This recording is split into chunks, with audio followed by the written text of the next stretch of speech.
welcome to the Animation Podcast, a weekly podcast about all things animation brought to you by FilmBook.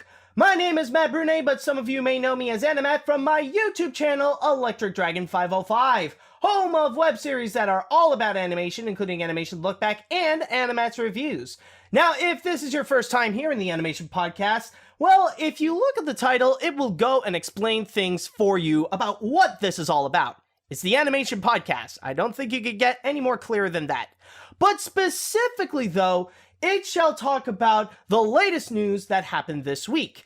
And on this episode, we got a whole bunch of trailers to talk about. We got the trailer for My Little Pony the movie. We got Rick and Morty Season 3. We got the Netflix live-action movie of Death Note. And then we're going to go back to regular news, talking about the fan theory of Andy's dad and how it's completely bullcrap. And then we also got AniMat's Pick of the Week. If you want to check out more episodes of the Animation Podcast, and all you have to do is head on down to FilmBook, that is film-book.com, by searching the Animation Podcast, and you can also email us at podcast@filmbook.com with the Animation Podcast in the subject line. And I just want to start things out by saying that as I am recording this, specifically as I'm recording this episode of the Animation Podcast, it is July 1st, 2017, which means that it is the 150th anniversary of Canada. And as a proud Canadian myself, I just want to say, happy birthday, Canada, and I wish you for many more fantastic years to come. Bonne fête, le Canada! So I just want to start things out by getting that out of the way. But now, let's go and move on from Canada to Equestria with the new big trailer that was released, which is for the My Little Pony movie. And to give you guys a little bit of an example of what's basically going to be happening with My Little Pony the movie, of course, this is a movie based on the hit TV show that happened this decade, which is My Little Pony: Friendship is Magic.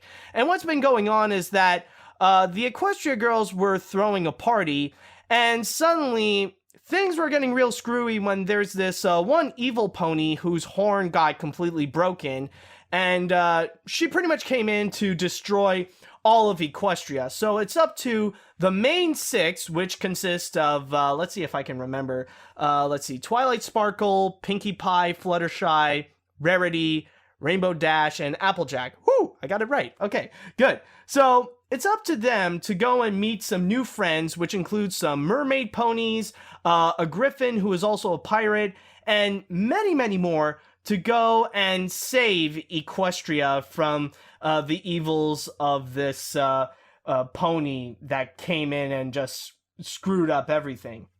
And on top of that, this movie will also include an all-star cast, which is on top of all the voice actresses who return to provide their voice of their respectable ponies. You got Kristen Chenoweth as a mermaid pony. You got Liev Schreiber as this demon servant for the main villain. You got Sia as a Sia pony. Uzo Abura. You also got Zoe Saldana as a pirate griffin, and so much more. So it's definitely an all-star cast that's coming in for this My Little Pony movie. And, you know, I just want to start things out by saying that, personally for me, I am not actually a brony. I only have seen a few episodes of My Little Pony: Friendship is Magic. It's not that I hate the show. It's just more like, it's not really my cup of tea, and considering how my life has always been busy with working on my videos and, well, my life in general and all that kind of stuff, I just didn't really have time to actually watch My Little Pony: Friendship is Magic. But I gotta say, even if I'm not a brony, just by watching this trailer, holy crap, I'm actually really quite impressed. And the one good thing that I can start off with this is that I could definitely tell that with this one, they really are trying to make a movie with this. One of the biggest problems with many of the other movies that are based on TV shows or when it's like a big movie that came out just to tie in with the TV show, you could definitely tell that they're just doing it as this 90-minute episode of the series. Like, you can literally just chop it up and just put it as like a couple of episodes, and that's it. But in here, however, you could definitely tell how the stakes are going a little bit higher. Now, again, I'm not too familiar with the My Little Pony series, and maybe this is a bit of the norm with what's going on with the TV show, but you could definitely tell how the stakes are getting a little bit higher, how Equestria Girls is really going to be screwed, and that the ponies are going to go on this really big adventure while meeting a whole bunch of new friends and stuff like that. So you could definitely tell that they are treating this a lot more as a movie than just an episode that they decide to just extend to 90 minutes. But also, the biggest improvement that I've seen compared to the show is actually regarding the animation. And even if you're not a Brony or a Pegasister, if you're an animation fan, then the big selling point for this is that for the first time in probably a long time, we're going to have a legit hand-drawn animated feature. Now, the one thing I do know about My Little Pony Friendship is Magic is that the animation is basically flash animation, because nowadays that's kind of the cheaper alternative than actually doing hand-drawn animation and all that kind of stuff. But in here, though, you could tell that the movements are a lot more smoother. This is not done by flash animation. This is actually drawn by hand. You could definitely see how, like, whenever the characters would turn and stuff like that, it feels a lot more smoother. It doesn't feel like it's flash at all, where suddenly, like, one pose would suddenly just immediately turn into another pose. So that I could definitely give credit that they really leveled up on this. But I'm not going to say that all this is going to be hand-drawn animation. From what I could tell is that the entire backgrounds that the characters are set in is entirely computer animated, actually. Although it is stylized to make it more themed with the TV show on how the backgrounds on that series look like, and they really did a good job on that.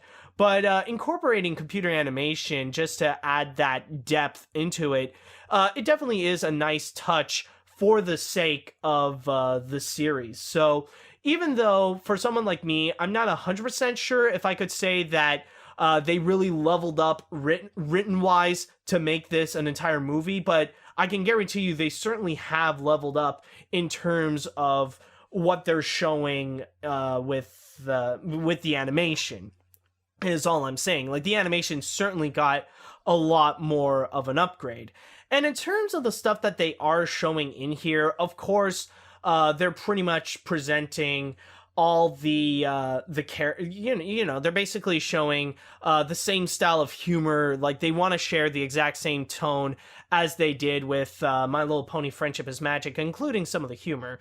And I'm not gonna say they're like laugh out loud funny, but, you know, it has a cute charm to it. Like, it got me more in a few chuckles than they do laughs. But, you know, at least I could say it's definitely better than something like The Emoji Movie or Nut Job 2, where, like, I see this and it's like, okay, yeah, it's kind of funny, in contrast to those films where it's like, it's not funny at all. So that's kind of the big thing, is that they're basically trying to do their best to actually make a My Little Pony Friendship is Magic movie.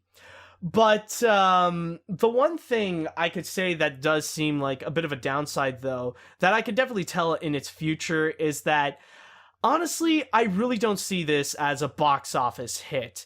Because that's kind of the thing, though, is that, yes, it is My Little Pony movie, and it is going to be hand-drawn and all that kind of stuff, but then again, it is a My Little Pony movie, and the core audience that is going to be watching this is just fans of the series.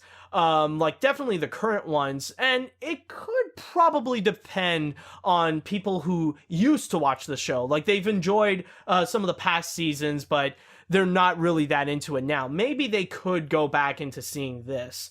So who knows how that could go. But yeah, it looks like it's mostly aiming for those types of audiences there. I honestly cannot really see the general public decided to gain this massive interest for My Little Pony and to go check it out, especially when during the past, the general public's view on like the My Little Pony fandom and stuff like that has honestly not really been that favorable.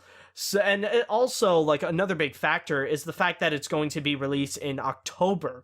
And throughout history in recent years, we have seen that in the box office, October is usually a dead month when it comes to movies. It's usually because people are just waiting for the next big movie to come out. Like, November is usually the one that would regain the spark, and there's already a whole bunch of big name movies that are going to be released in November, including stuff like Thor Ragnarok, Justice League is going to be released, and also there's going to be Pixar's next animated feature, which is Coco. So that's pretty much why October is not really that much of a movie month, is because people are just waiting for next month to happen. Or usually if you're an October movie, then you better hope that you're either a space movie in the veins of like Gravity or The Martian, or you're a horror movie just to tie in with Halloween. Otherwise, you're not really gonna get that much. Now, this is not really to slam completely on My Little Pony the movie, not to say that it's completely useless. Just by watching this trailer, I could definitely say, sure, it's not going to be much at the box office, but there could be a pretty good chance that it could actually be an enjoyable movie. I mean, one thing, like, I think that's probably the best thing that this trailer actually did, is that for someone like me, who doesn't care much about My Little Pony, I'm actually quite interested to see what this film has to offer. It looks like it has a lot of great adventures, great animation, and maybe some memorable characters in there as well. Who knows what could happen? But it does actually seem rather intriguing to say. Like, honestly, it does seem actually pretty intriguing. So who knows how the My Little Pony movie could come out. But I would say, honestly, even for me, I'm actually quite optimistic to see what they have in store for it. So, if you guys are really excited, if you guys are really excited to go and check out My Little Pony onto the big screen, then all you have to do is just wait until October 6th for the grand release of My Little Pony the movie. Okay, so for the next trailer that we got, we're going to be going onto television. But no, this is not television going into the big screen. This is just for a highly anticipated season of a TV show, and that is the long-awaited Season 3 of Rick and Morty. Now, for those of you who don't know, Rick and Morty has already become one of, if not the most beloved TV show on Adult Swim. And for the longest time, Justin Roiland and Dan Harmon have been working so hard in order to craft Season 3. In fact, there were rumors that were spreading around that some people were saying that Season 3 took so long to make, mainly because there was actually feud going on between Justin and Dan. But in reality, that's not what happened whatsoever.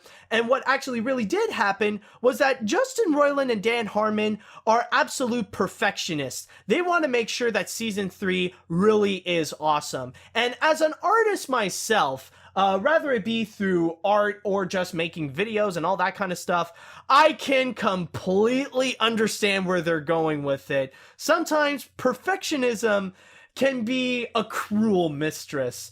Like, it really does motivate you to go and do something better, but my god, the time it takes, it is forever sometimes. But yeah, basically that is the whole reason, is because of their need for perfectionism in Rick and Morty Season 3. That's why it took a while.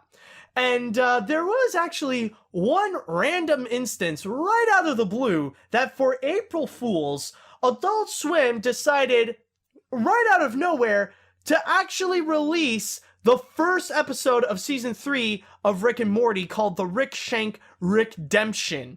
Just right out of nowhere, just to tease the audience for the entirety of Season 3 of Rick and Morty. So that is more the unofficial release of Rick and Morty Season 3. But now, with this new trailer that we got, seeing a lot more stuff happening in the season, at the same time, they also revealed when is it we are actually going to be getting Rick and Morty, which is going to be at the end of July, like legit right at the end. Even at the time, it's going to be somewhere at the end. But basically, what we have seen throughout this entire trailer is mostly we got this major post-apocalyptic theme, down to the point that there's even one shot that's a little bit more of a reference to Mad Max, or maybe specifically Mad Max Fury Road, but there is that one reference. But then we got a whole bunch of insanity going on where Rick and Morty would meet up with monsters. We got an entire gang of Ricks shooting down people. One random instance where Morty somehow has this giant hand and is trying to strangle someone. Strangle someone. And also there is at one point where Rick is now a pickle. Yeah, that's literally it. We just found Rick becoming literally a pickle, and that's it. And it does seem something that looks like it's gonna be purely crazy, but at the same time, it's gonna be purely awesome at the same time. As someone who has actually seen some episodes of Rick and Morty, I can definitely agree that it is such a hilarious and awesome show. And usually the stuff that happens, like, it can go beyond the imagination. And looking at the trailer of what they're presenting in Season 3, it looks like it's going to be jam-packed with insanity. And it does look like it's going to be a lot of fun. Now, the only thing that I will say, however, is that there is one downside to it, it looks like there's just going to be 10 episodes in total in Season 3. Now, I didn't fully do my research just yet. I didn't fully check if in the previous seasons of Rick and Morty, if they only have significantly less, but I'm starting to see this as a bit of a theme, like starting with Samurai Jack, where that only has 10 episodes, and now we got Rick and Morty Season 3, and that only has 10 episodes. It's like, the things that we want the most, like, they don't really have that much episodes. It's only 10, and then that's it. But, like, that little dose, I'm pretty sure, is going to be absolutely awesome, just like what happened with Samurai Jack. So, I'm not really going to go too far with it. Like, it's honestly pretty hard to describe everything that happened in that trailer, considering there was so much that actually happened. So I highly do encourage you guys to go and check out the trailer for yourself. And if you guys are actually excited to check out Season 3 of Rick and Morty, then all you have to do is wait until July 30th at 11:30 p.m. Eastern Time to go and check it out on Adult Swim. Now for our next story, we're going to be jumping back to a TV show, and then now it's becoming a movie. So this one, however, has a lot more connections. This is a movie that's based on an anime that's based on a manga. So we got a lot of different layers upon this one. And however, this one is going to be a little bit more different, where I have a lot of optimism for the My Little Pony movie and also for Rick and Morty Season 3.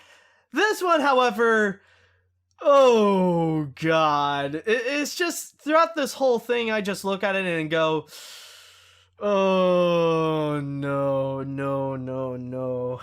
And if you guys don't know what I'm talking about, it is the official full trailer of Netflix live-action movie of Death Note. And from the looks of things, it looks like they're mostly taking the first third of the story, or maybe just the first quarter, because in this one right here, I'll try to do my best to explain it also for people who don't know Death Note. Basically, you got this kid named Light, and he's like this really bright, intelligent student at high school, and he's not really happy with his life. He was mostly bored. And then suddenly, right out of the sky, there is this notebook that fell down. And he picked it up, and he realized that this notebook actually has a lot of superpowers. And what these superpowers consist of is that you write the name of the person, and then you wait a few minutes, and then suddenly they die. Like, you can write down the way that they can die, or you could just write down his name, wait a few minutes, and then suddenly they'll just have a sporadic heart attack. And throughout this whole thing, we see Light and his rise of power, where now he feels like he's becoming a god and would receive worldwide fame, while there are people that are going to be going out and try to arrest him, including his father, who is the chief of police, and this equally intelligent and bright kid who calls himself L, and he's kind of like this master detective who would take anyone down. So that's pretty much the whole story that at least this interpretation of Death Note is showing. In terms of like what they are adapting, like I said, it looks like they're just taking the first third or maybe even just the first quarter. This is just to introduce everything, to introduce Light, to introduce the Shinigami demon Ryuk, to introduce Misa, to introduce L, and mostly to introduce all the characters and what's going on in this scenario. And when I look at this trailer, no. Man, no. It just does not look good. And I think the biggest problem for me is probably regarding the acting. Because, like, it looks like it wants to go in that Christopher Nolan route where it wants to be dark and brooding. But the way that they're executing it, it looks like they're doing it in the same veins of how Zack Snyder was doing it in Batman vs. Superman Dawn of Justice, where they're trying to do it so exaggeratingly dark and brooding that it's almost laughable at this point. And like the acting just feels like everybody is just bored, which is kind of ironic because in Death Note, they did explain that why Light wanted to go and kill people with the Death Note and like he got excited all over it is mainly because he was just doing it because he was bored. And even like for Ryuk, he dropped the Death Note onto Earth because he stated he was bored as well. So that's the whole theme that I feel like what's happening in here is just everybody feels like they're freaking bored. And then you also got L. And I don't know the actor's name, but I know that he is African American. And the way that they are presenting L, it just feels messed up and feels absolutely out of character for him. I think there was one scene where he was calling Light or something like that and he got pissed off, which that is already an error right over there because nowhere in either the manga or in the anime does L ever express any sort of emotion, like any sort of like extreme emotions that way, except like if he's trying to screw with other people's minds. And then at the same time, there was also at one point when L was meeting, like he was like in an entire press conference and like he's just covering himself up except for his eyes. So like it really is counterintuitive because like, okay, dude, we know you're African American now and we know that you're skinny as a freaking toothpick. So like, really, what's the point? It feels like they really are messing up a lot of things execution-wise, both in the writing and also in the acting. But also, one of the big things that they are trying to advertise in here, like, I got my source here on Variety, like, they're pretty much saying that, oh, now this is the first time that we are seeing this movie's interpretation of Ryuk. And let's be honest, we mostly got his silhouette and we just see glowing eyes and that's it. On top of that, we also got the voice of Willem Dafoe, which even for him, it does seem pretty tame. But like, honestly, even with the addition of Willem Dafoe, like the idea sounds actually pretty good. Like having him play as Ryuk, okay, that I understand. That does actually connect well. But watching this execution, it like this version of Death Note feels like it's going to be a spin-off of Sam Raimi's Spider-Man trilogy, where they decided to somehow make a movie not based on the Green Goblin, but on Green Goblin's mask. Like, you know, when you watch the sequels and stuff like that, and then you see Harry freaking out when he looks at the mask, and suddenly it feels like he's talking to his father again. It's like, "Hello, Harry. I want you to take this notebook, write down the names, and just kill people. Avenge me!" And all that kind of stuff. So that's what it mostly feels with the addition of Willem Dafoe. It's like, okay, yeah, you're good as Ryuk, but you're still freaking Willem Dafoe. So that's kind of the whole thing with this interpretation of Death Note. I am not excited for this one whatsoever. I would be curious to check it out, actually, considering I am definitely a fan of Death Note. I definitely love the anime, and I do have the entire manga series. But honestly, with this one, I don't know, man. It feels like even the live-action Japanese film might have the upper hand on this one.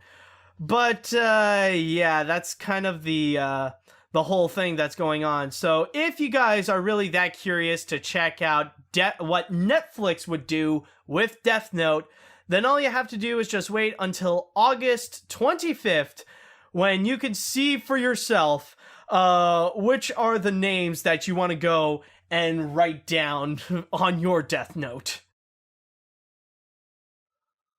Okay, so for our next story right over here, we no longer have any more trailers for this episode, so we're going back to the regular stories right over here. And for this one, I want to go and clarify on this big conspiracy theory that happened for a while, but luckily, we have a savior that stepped in and said, "Would you shut the fridge up? No, that is not true at all." And what I am talking about is this long rumor about whatever happened to Andy's dad. Because when you think about it, throughout the entire trilogy, never once have we ever seen Andy's father. We've seen Andy's mom occasionally, but never once have we ever seen Andy's dad. And apparently there's this one video released by the Super Carlin brothers, and they would talk about this theory onto whatever happened to Andy's dad. And the reason why they want to bring this up is because it would apparently pretty much fill in any plot holes that would be in the entire Toy Story trilogy, including why is Andy so happy on his birthday when his dad was not there? Why is it that Woody is such a rare collectible item? Why is it that Woody doesn't have, doesn't remember anything about his past and all that kind of stuff? And apparently, what happened was that Mike Mozart, if you guys don't know, Mike Mozart is actually a very well-known toy collector and also an artist. Apparently, back in the days when Toy Story was being made, he was called in to be a toy consultant to talk about like the accuracies of the toys, and he was actually good friends with one of the writers, Joe Ranft, and during their discussions, they talked about like some of the plot holes, the plot holes that happen in like the original Toy Story and in Toy Story 2. And apparently what Mike Mozart was saying was that Joe Ranft explained that they are all easily explainable. Apparently, to make a long story short, I'm going to use my source here on IndieWire. It stated that, where should I start, actually? Okay. It says, according to Mike Mozart, who serves as a toy consultant on the original film, Pixar's former head writer, Joe Ranft, who, as you guys probably know, is sadly passed away, confined him in the tragic backstory of Andy's dad. The long version can be found in the video of the Super Carlin brothers, which is like 20 minutes long. But here's the gist of it. Andy's father, also named Andy, has polio as a child. Woody was a one-of-a-kind toy he's gotten from a cereal box, and he passed it on to his son shortly before dying of post-polio syndrome. So that's kind of the backstory, is that we don't really see Andy's father because apparently Woody belonged to Andy's dad and he passed away. Why did they not clarify that in the movie? I don't know. So that has been going on, and it has been passed around by many people on the internet. Like it was a video that went viral, and this theory really did blew up. But then everything changed, and it fell to the ground when Andrew Stanton, one of the big guys at Pixar, and also one of the writers of all the Toy Story movies, he came in and decided to go Donald Trump mode and actually went on Twitter to say, complete and other fake news. Everybody go to your homes. Nothing to see here, folks. Hashtag I was there. It is all wrong. But unlike Donald Trump, Andrew Stanton is actually telling the truth in this. And honestly, with this whole fan theory thing, like, I just want to say right now, this is exactly why I am not a fan of fan theories whatsoever. Because 90% of the time, or like 99% of the time, they actually turn out to be not true at all. I think there was only one instance that I can think of where a fan theory actually turned out to be legit, and that is that apparently the merchant at the beginning of Aladdin is actually the genie after he was freed from the lamp. And that's pretty much it. Everything else seems to be pretty much bullcrap.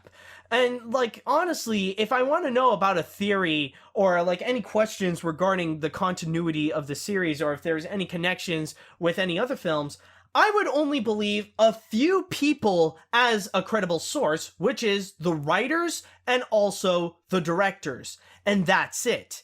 And in the case right over here with Andy's dad and all that kind of stuff, the only real source that we got is from Mike Mozart, whom he said that apparently it was from Joe Ranft that, like, all this has happened and all that kind of stuff. Now, there does seem some sort of credibility because, yes, it is true that Mike Mozart did help out on making Toy Story, and, like, he did talk with Joe Ranft and all that kind of stuff. Yes, it is true, but he's not necessarily one of the main heads who actually did craft Toy Story from the ground up. So, like, even though there does seem some sort of legitimacy there, there's not an entire legitimacy.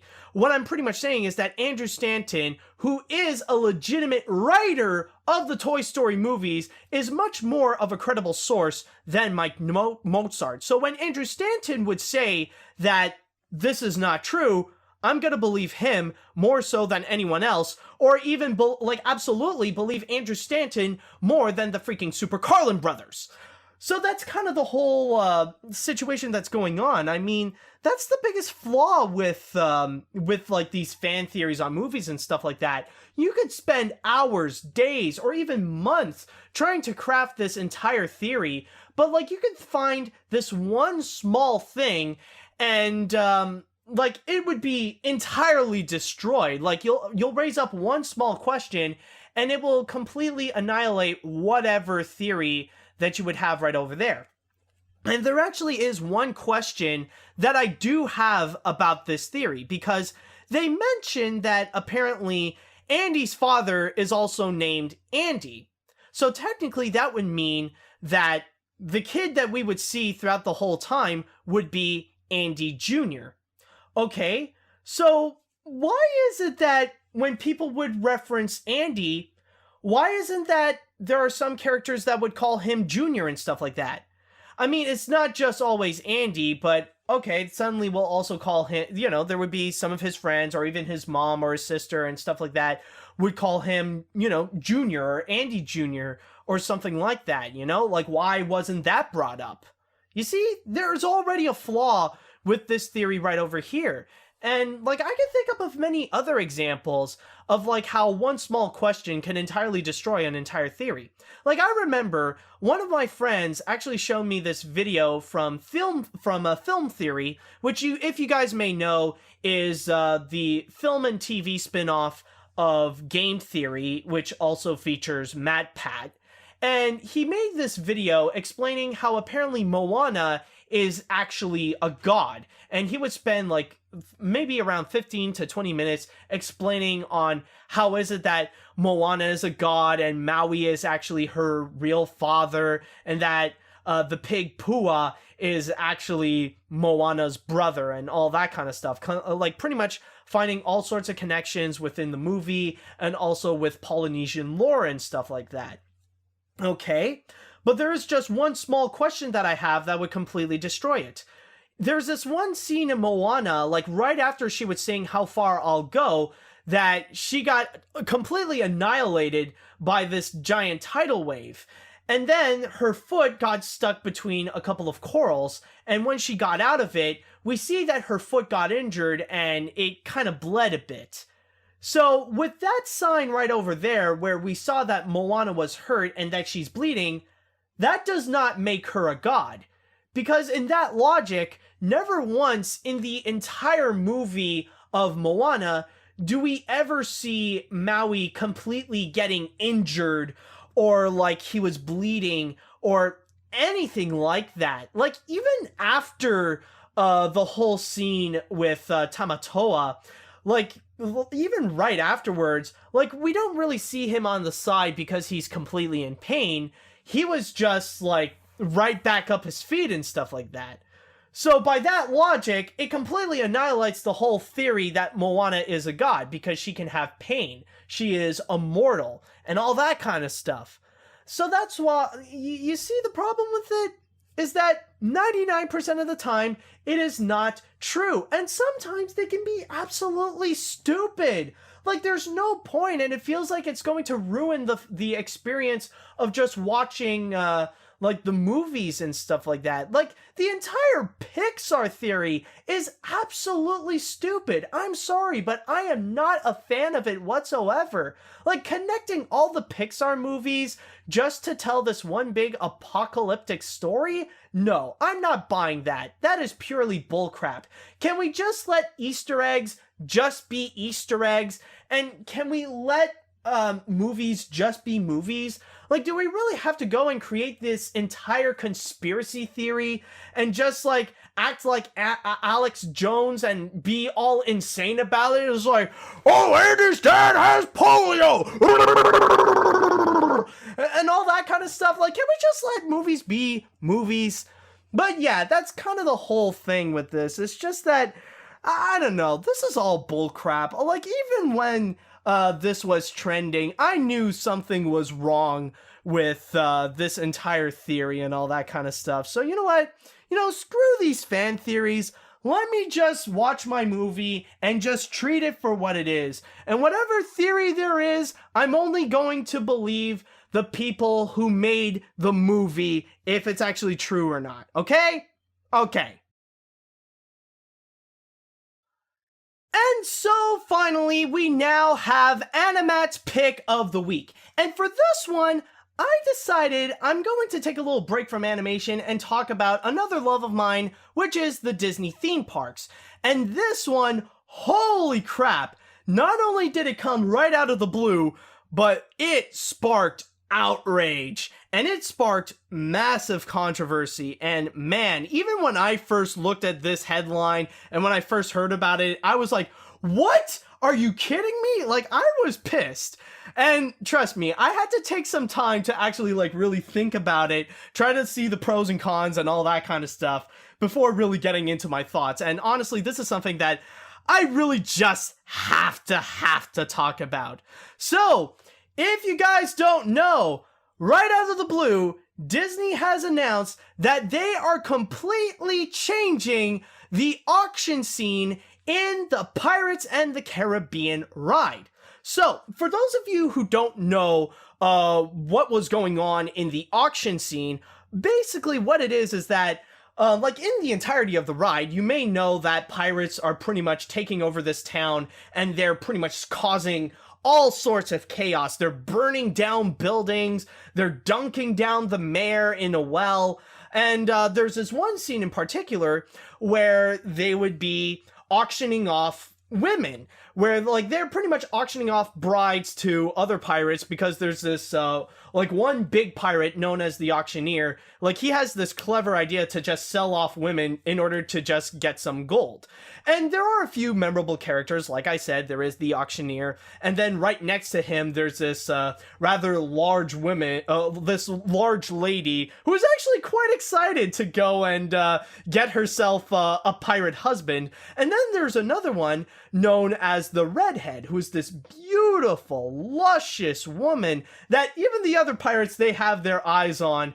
And that's where the famous quote came, where you got these pirates chanting, "We wants the redhead! We wants the redhead!" Well, apparently that scene is actually going to be completely changed. So instead of a bride auction, now it's just going to be a regular auction. So instead of selling women, they're just selling stuff where people have to give up their loot and they got to go and change some things. In fact, let me go in my source here from Inside the Magic explaining what apparently is going to be going on. Where was that thing? Okay, yeah, it says here, in the new scene, which by the way, actually, before I get into it, there is actually one big significant change that's going to be going on. Not only are they just going to be selling stuff, but also the redhead is going to have an upgraded role in here, where she's going to be like kind of the centerpiece of this entire scene, where they gave her a rifle and she's going to become an entire pirate herself. So it says here, going back in my source, in the new scene, the redhead will now hold a rifle as she helps townspeople unload their loot under the command of the pirate scourge. It appears, though, as wenches are no longer being auctioned off as brides whatsoever. And we can only guess that cries of "we wants the redhead" will be removed from the ride entirety. So that's the whole thing that's going on in the scene, is that now the redhead is going to be a pirate herself, and they're just going to be selling off all the stuff. Now, by the way, before I go on, let me just read a couple of quotes here coming from the people at Disney Imagineering. Taking a quote from Imagineering Ambassador and Disney legend Marty Sklar, what he has said was, Pirates of the Caribbean has always represented great Disney park storytelling. It has set the standards for the theme park industry for half a century. But it's a story you can continue to add fun to, with great characters in new performances. That's what Imagineers has done with this new auction scene. It's like a theater show with a new act. Then continuing on, there's another quote. Okay, yes. Another quote coming from Kathy Mangun of Walt Disney Imagineering. She stated, "Our team thought long and hard about how best to update this scene. Given the redhead has long been a fan favorite, we wanted to keep her as a pivotal part of the story. So we made her a plundering pirate. We think this keeps to the original vision of the attraction and envisioned by Mark Davis, Exentesio, and other Disney legends who first brought this classic to life." Now, in terms of the reaction to this, in terms of how fans looked upon this and how they realized how they're doing this, well, here's the thing. It is entirely split. There are some people that are really for it and some people that are completely against it. On one hand, you got some fans that are really excited because now the redhead is going to get a massive upgrade. And on top of that, the ride is going to get something that they've never had before, which is a female pirate. So now, like, they're pretty much showcasing this one woman to finally get a piece of the action right over here and to really make her the entire centerpiece of the entire attraction. So this is pretty much adding girl power into it. However, on the other hand, there are some other fans who are entirely pissed off that Disney is pretty much taking this iconic scene from the attraction, something that has been far beloved for 50 years right now, and they're just changing it for the sake of political correctness. Now, that is something that Disney could not hide, is the fact that they're changing the entire scene just to make it a little bit more politically correct. And from there, that's where you'll see a lot of comments from people saying that, oh, this is becoming SJW. Oh, they're making everything more politically correct.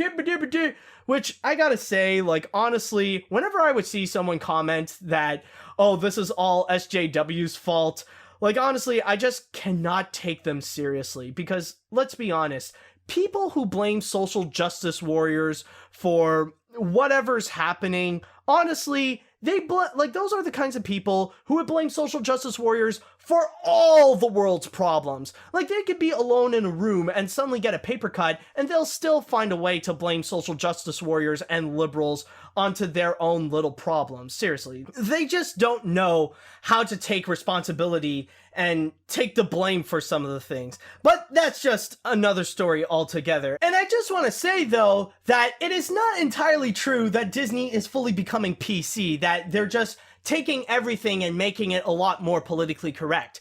Because what they're basically doing here is that they're taking all the nasty sexism of Pirates in the Caribbean and they're just moving it onto the Hall of Presidents. I'm just gonna put it like that, per se. Alright, but anyways, what is actually interesting, though, I just want to start things off by saying that, funny enough, this is not the first time ever that Disney would make changes to Pirates of the Caribbean for the sake of political correctness. This actually happened even before the Pirates of the Caribbean movies came into the scene. I remember there's this one video that a buddy of mine, her name was Kim, and I think Kim is actually listening to this, so in that case, hey Kim, she actually sent me this video, which is actually really interesting because it brought up some of the controversies that happened before in Pirates of the Caribbean. Like, there was, at one point, there's this one scene where you got this perverted pirate who's holding a pair of women's underwear. Excuse me, guys. Like, he's holding a pair of women's underwear, and he was pretty much saying that, like, he's excited to see that girl because, let's just say that this pirate is searching for booty. And, at the same time, there's actually a barrel behind him, and, like, a girl would keep popping up to make sure that he's not there, but yeah, he is, so she would keep hiding. So there's a lot of insinuations there. And what ended up happening was that Disney decided to change that scene to make it more PC so that instead of that pirate to search for booty, instead he would be like just hungry and all he wants is just a bunch of food. Now, there is another scene at the same time that they did change, is that you got a whole bunch of pirates that are just chasing women because, again, they're searching for booty as well. But they decided to switch that to have the ladies hold a platter of rum, so it looks like the pirates are chasing rum instead of chasing the women. And I was a bit disappointed that they did change that because, honestly, in the original attraction, like ever since they opened it back in 1967, I gotta say, that perverted pirate is actually my favorite character because, oh my god, it's like he's nasty, but he's like enjoyably nasty. Because, like, even when he's holding a pair of women's underwear, like, he would just be drunk and excited at the same time, like, oh, one day I've seen the lights of that shining lass. I tell you true. I be willing to share if I be. Oh my god, like, that last line, like, it's so gross, but it's, like, hilariously gross. But I just want to start things off by seeing some of the positives, and that was the one that took me a while to think of, but I think I understand what Disney is trying to do. Like, if you take away the politically correct aspect, there we go, like, if you take that out of the equation, I get what they're trying to do, because in a way, they really want to try to enhance the story and really try to give an upgrade to the redhead character. In a way, it's a little bit similar like what they did with the attic scene in A Haunted Mansion. Because here's the thing. Originally, in that scene right there in the ride, what would happen is that you would enter in an attic and you got a whole bunch of ghosts who decided to go and spook you with all the random stuff. And then suddenly, right at the end of that scene, you would see this, like, this faceless bride, and, like, you see her beating hard, and then she would be, like, she would fade away, and then suddenly, right at the end, she would come in as a jump scare with a knife. And that's pretty much it. But in 2006, when they decided to upgrade the attraction, they decided to go and change the scene to really enhance the story, to make that bride the centerpiece of the entire attraction, to make that scene entirely devoted to her, where you see that now, like, every picture you see is her with a different man, where she married several different husbands, and then you see, like, their heads would disappear, and then, like, she would add like, you would actually hear her voice at the same time, like, in a really creepy tone, saying things like, till death do us part, or they live happily ever after. And then suddenly, right at the end of that scene, you actually see that bride, and she's holding onto a hatchet, basically saying, yeah, you see those guys that I killed? You're next! That's all that you're pretty much, that she's pretty much saying. So, in a way, what I'm pretty much guessing is that what Disney wants to do with the redhead is the same thing with the bride in the mansion. Basically, give her a weapon and make her prominently more present to make the scene a little bit more about her. But there is a bit of some differences at the same time, though. I could definitely tell that with the redhead, she just wants to kill anybody that is going to mess with her. If you screw with her, if you don't treat her right, she'll shoot you down. With the bride in the mansion, however, it doesn't matter who you are, you're gonna die. That woman is crazy. And plus the fact that she's already a ghost and stuff like that, yeah, there's nothing else that would make you, like, you know, there's no way to really stop her. You're screwed no matter what. And, yeah, that's basically the whole thing. That's from what I guess I can understand, is that they really want to make the redhead much more of a prominent character in the attraction. But, on the other hand, there's no way to hide it. Of course, Disney is doing it for the sake of political correctness. And honestly, adding political correctness onto Pirates of the Caribbean, really, that's the most counterintuitive thing that you can really do. Because here's the thing.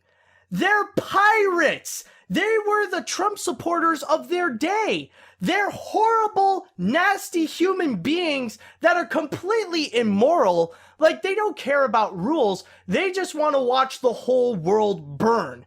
And that's basically what you're getting in Pirates of the Caribbean. Like, when you enter in that ride, like, of course you're going to see some nastiness. That's kind of the point of it. Like, what they do is terrible and it's wrong. Like, even with the bride auction scene, yeah, that's human trafficking. That is terrible, but that is kind of the point.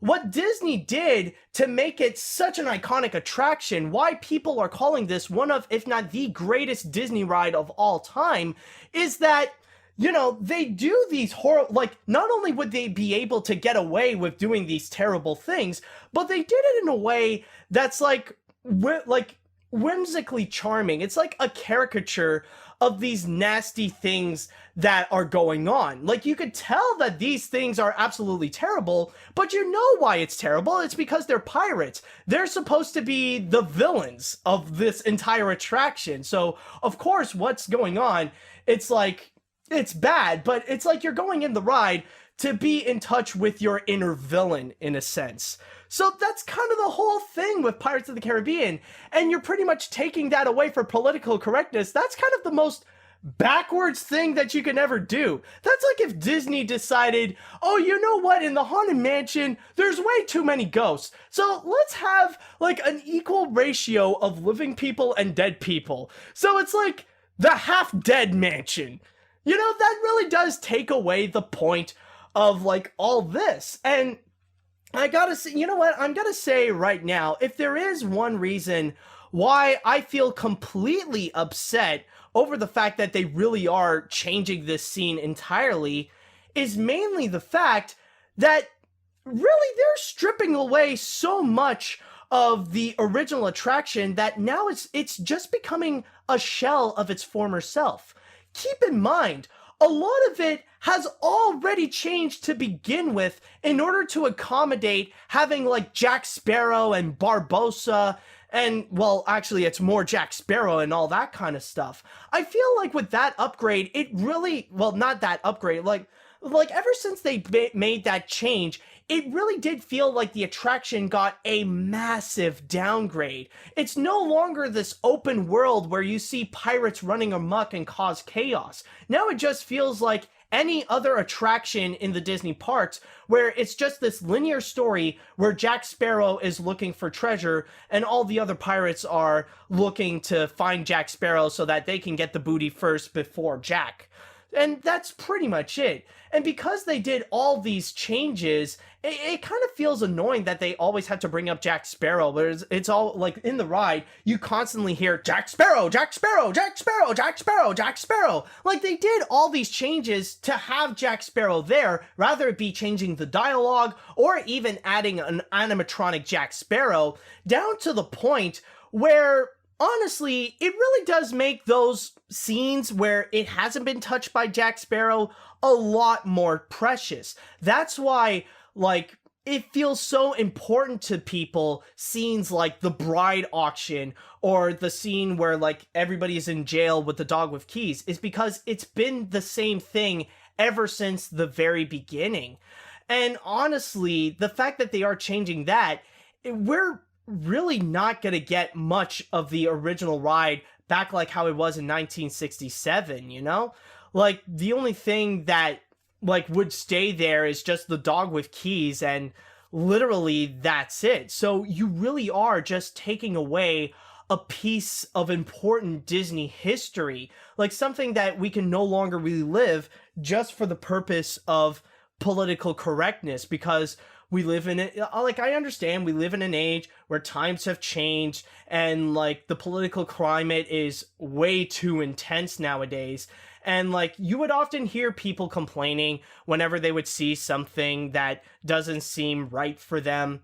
So that's why they have to go and change the scene. So for me, it's not really the factor that now they have, like, they're changing a scene to go and include a female pirate. If anything, like, I'm down to adding female pirates onto Pirates of the Caribbean. In fact, like, if Disney would say that they're going to take away some of the Jack Sparrow animatronics in favor to have some female pirates, that I'd be down with. That would be awesome, okay? Like, that would be perfect with me.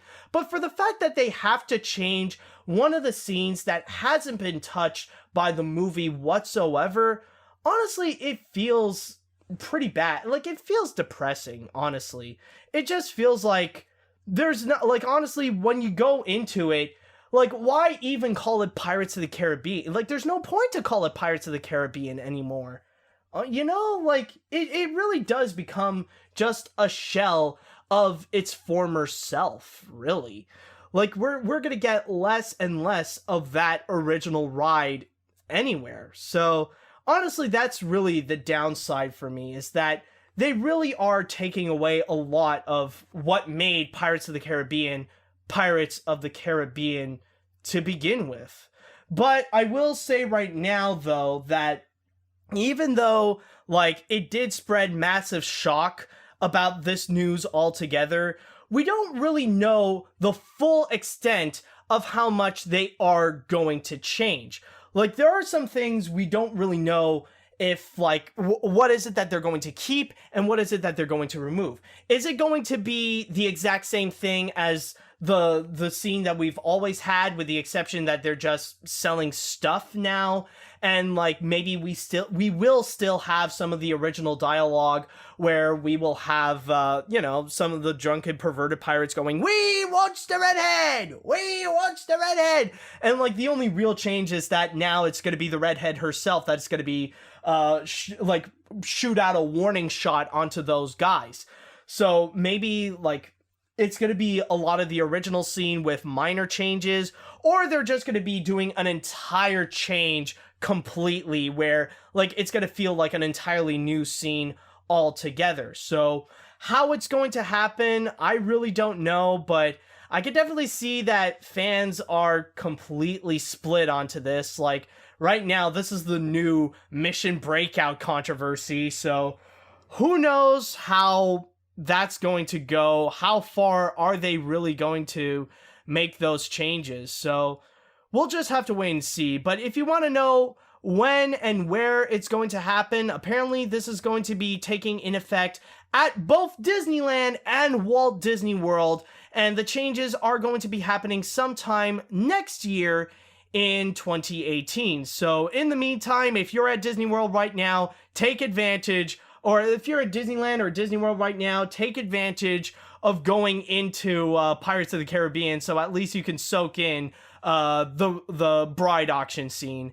But anyways, that is pretty much going to be it. So I just want to say thank you guys so much for listening to the Animation Podcast. You can find more of my work on film-book.com. All you have to do is search for Mathieu Brunet or the Animation Podcast. You can also find me on Twitter at AniMat505. Now, if you have listened to this podcast on iTunes or any other podcast service, do you mind doing us a little favor and listen to, rate and review this episode. There we go. If you're already listening to it. But also, if you are hearing this on YouTube, then go and hit that like button on our video and leave us a little comment on your thoughts about the news this week. Tune in next week for the latest episode of the Animation Podcast and all things animation. Thank you guys so much for listening. And until next week, see you later, dudes.